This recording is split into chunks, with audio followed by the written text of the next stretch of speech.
नमस्कार दोस्तों। आशा करता हूँ कि आप सब लोग स्वस्थ होंगे, खुश होंगे, प्रसन्न होंगे एवं अपने अपने जीवन में संघर्ष करते हुए आगे बढ़ने का प्रयास कर रहे होंगे। वर्ग 3 से संबंधित जानकारी, दिशा निर्देश MPTRC ऑनलाइन पर आ चुके हैं और उसकी जो लिंक है, लिंक मैं डिस्क्रिप्शन में दूंगा, इस वीडियो के डिस्क्रिप्शन में। तो प्लीज़ आप वहाँ से जाके और भी डिटेल से सारे के सारे जो पॉइंट्स हैं उनको पढ़ सकते हैं। और मैं यह वीडियो मैं इसलिए शूट कर रहा हूँ क्योंकि बहुत सारे भाई बहन क्या है, अभी भी UFO की स्थिति में रहते हैं, क्या करें क्या ना करें। प्लीज़ आप अपने सारे डॉक्यूमेंट्स बिल्कुल रेडी रखें, ठीक है। और ख़ासकर जो मैं डॉक्यूमेंट्स रेडी रखने की बात कर रहा हूँ वो कर रहा हूँ आपकी, जैसे अगर आपकी जो B.Ed सेमेस्टर में हुई है तो उसके सभी सेमेस्टर की मार्कशीट अपने पास रखें। और आपकी अगर अगर क्या है कि जो ग्रेजुएशन है, ग्रेजुएशन में भी जितने साल की हैं वो सारे के सारे सेमेस्टर की अपने पास कॉपी रखें। और हालांकि मैंने उसमें देखा B.Ed का, तो B.Ed में सभी सेमेस्टर का नहीं मांगा था, उसकी जो नियम पुस्तिका थी। लेकिन मेरी पर्सनल एडवाइस है ये कि आपके पास अगर सेमेस्टर के हैं तो भी आप सभी सेमेस्टर की मार्कशीट अपने पास रखें, क्योंकि बहुत सारे भाई बहनों कमेंट आते हैं, सर क्या करें, खो गई है, ऐसा वैसा। प्लीज़ आप लोग इतने मेहनती लोग हैं, इतनी मेहनत की है आपने, आपको पता है कि सरकारी नौकरी के लिए कितनी मारा मारी है। तो अभी भी समय है, मैंने पूरा उसको पढ़ के देखा, उसमें डेट अभी कुछ नहीं दी है, लेकिन इतना पक्का है कि यह प्रक्रिया भी बहुत जल्दी शुरू होगी। और अभी उसमें ऐसा नहीं था, पहले ज़रूर आया था कि ये होगा वो होगा। कुल मिला के वर्ग 3 की प्रक्रिया भी बहुत जल्द शुरू होगी, लेकिन मेरा ऐसा मानना है कि यह प्रक्रिया भी जनवरी के बाद ही शुरू हो पाएगी। और ख़ासकर जनवरी के बाद अगर ना भी शुरू हो तो कुल मिला के कम्प्लीट तो फरवरी मार्च तक जाएगी। ऐसा मैं क्यों बोल रहा हूँ कि जैसे आपको पता है अभी जो वर्ग 2 की चल रही है उसमें भी डॉक्यूमेंट अपलोड की लास्ट डेट अभी क्या है, 16 अक्टूबर। दूसरा क्या है, ये भी जाने वाली है फाइनल ज्वाइनिंग तक, जनवरी तक के लिए। तो जब ये वर्ग 1 और वर्ग 2 की पूरी हो जाएगी तभी तो वर्ग 3 का नंबर लगेगा कि नहीं। तो ऐसा नहीं है कि मैं किस वर्ग 3 वाले भाई बहनों की कोई बुराई कर रहा हूँ या उनका दुश्मन हूँ, मैं सिर्फ अपना अनुभव बता रहा हूँ। लेकिन डॉक्यूमेंट्स अपलोड होने की डेट कभी भी आ सकती है, तो आप लोग अपने डॉक्यूमेंट्स बिल्कुल रेडी रखें।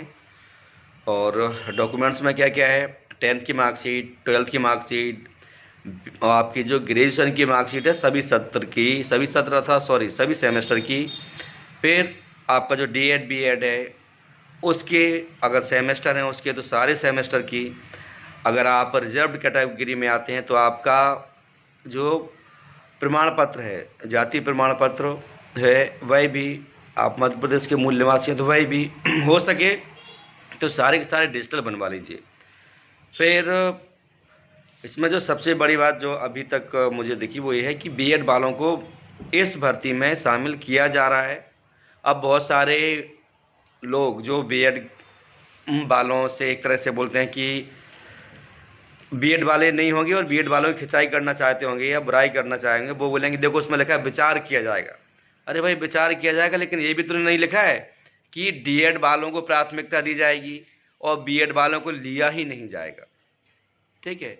और ये ऑलरेडी बहुत बड़ा केस है, तो इसके ऊपर मैं ज़्यादा ज्ञान दूंगा नहीं, बस ये दूंगा कि B.Ed वाले भाई बहन निश्चिंत होके अपने डॉक्यूमेंट्स रेडी रखें, ठीक है।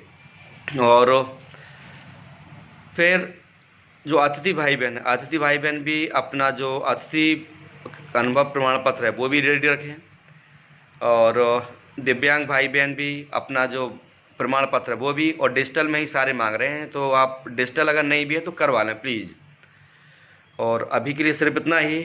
कुल मिला के इतनी मेहनत करके आपने वर्ग 3 भी क्वालिफाई किया है। और हाँ, एक चीज़ और, कल भी एक भाई का फ़ोन आया था, सर मेरे लगभग उसकी थी शायद,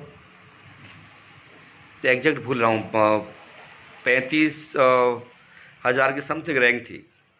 तो भी मैंने बोला था, और वो अतिथि में था, मैंने बोला था यार अतिथि में था, 35,000 रैंक थी और UR से था, तो मैंने बोला था कि लगभग तुम सिलेक्शन के करीब हो। ऐसा मैंने इसलिए बोला था क्योंकि अभी अभी कितनी है वर्ग एक में, वर्ग एक दो की कितनी है?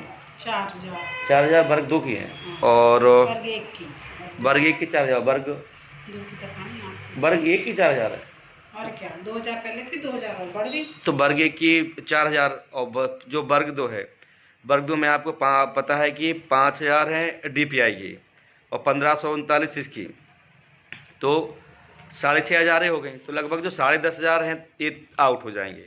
दूसरी बात क्या है, जैसे मैं हूँ या मेरे जैसे बहुत सारे भाई बहन हैं जो वेटिंग लिस्ट में सेलेक्ट हुए हैं वर्ग दो में, तो यार वो पोस्ट भी खाली होंगी कि नहीं? जैसे मैंने खुद ने एग्ज़ाम दिया था वर्ग तीन का, और मेरी पूरे MP में रैंक कितनी है? 972, 117.06 अंक है।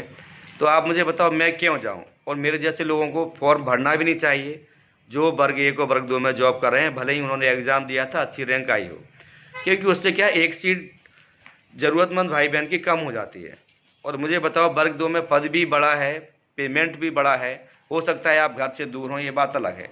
तो मेरी बिल्कुल भी सलाह नहीं है कि वर्ग दो और वर्ग एक ज्वाइन किया हुआ कोई भी भाई बहन वर्ग तीन में अपना पंजीयन करवाए। तो वर्ग तीन में पंजीयन करवाने वाले सभी भाई बहनों को ऑल द बेस्ट। और आप बिल्कुल ना सोचने, नो डाउट देखो यार पैसा लगेगा पंजीयन का सब कुछ, लेकिन आप लोग और यह भी मत सोचना कि मेरा नहीं होगा, मेरा नहीं होगा। मैं सरकार की तरफ से कुछ नहीं बोल रहा हूँ, लेकिन मैं ये चाहता हूँ कि जब हमने इतना समय दिया और इतने अच्छे अंक लेके, भले ही आप क्वालिफाई भी हैं तो भी आप फॉर्म भरना। भले ही आपको पता है कि पद 18,000 ही हैं, ठीक है, तो 18,000 ये हो गए, लगभग 11,000, तो 18 11 29, और बहुत सारे लोग डिसक्वालीफाई भी होंगे। Disqualify in the sense reject होंगे डॉक्यूमेंट वेरिफिकेशन में बहुत सारे कारणों से। तो अगर मैं 3,000 को भी मान लूँ तो 32,000 के समथिंग, तो मेरे अनुभव से रैंक ज़रूर क्लियर होगी 18,000 पद होने के बाद भी। और पद बढ़ने की संभावना मैं कहूँ तो भाई मेरे हिसाब से तो बिल्कुल है। क्यों है? क्योंकि समय के गर्त में क्या छुपा है कोई कुछ नहीं कह सकता, और उसमें भी ये तो कहीं लिखा ही नहीं है कि पद नहीं बढ़ सकते, ठीक है, तो पद भी बढ़ जाएं। इसलिए आप प्लीज़ फॉर्म ज़रूर भरना, भला ही आपने सिर्फ़ और सिर्फ क्वालिफाई किया हो। तो आशा करूँगा कि आपको मेरा वीडियो पसंद आएगा। अगर पसंद आता है तो आप इसको लाइक करें, अपने ज़रूरतमंद दोस्तों के साथ शेयर करें, और अगर अभी तक आपने मेरे चैनल को सब्सक्राइब नहीं किया तो सब्सक्राइब करें। क्यों? क्योंकि मैं अपने इस चैनल पर पढ़ाई लिखाई से संबंधित, सरकारी नौकरी से संबंधित और मोटिवेशनल वीडियोज़ लाता रहता हूँ। और वर्ग एक और वर्ग दो वाले भाई बहन जिन्होंने अभी तक भी अपने डॉक्यूमेंट्स अपलोड नहीं करवाए हैं वो करवा दें। लास्ट डेट 16 का इंतज़ार ना करें। और करवा चौथ है तो सभी शादीशुदा भाई बहनों को हैप्पी करवा चौथ। जय हिंद, जय भारत, खुश रहिए।